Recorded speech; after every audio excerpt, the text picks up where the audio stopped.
Buongiorno a tutti e bentornati a Valgrande.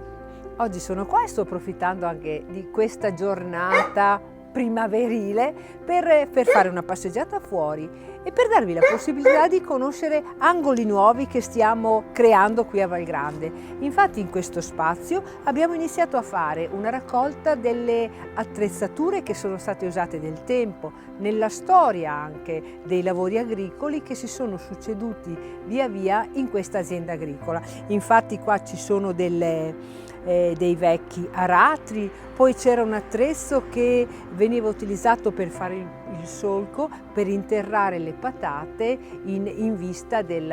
raccolto e poi ci sono anche altri attrezzi che diventano per i nostri ospiti un motivo appunto di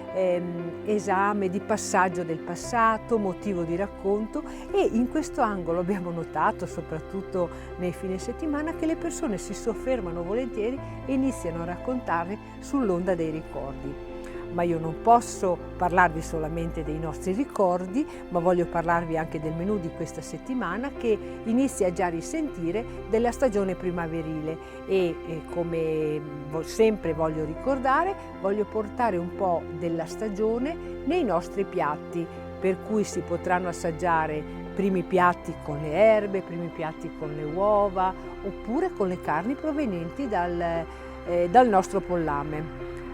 I dolci fatti in casa non possono mancare poi a completare i nostri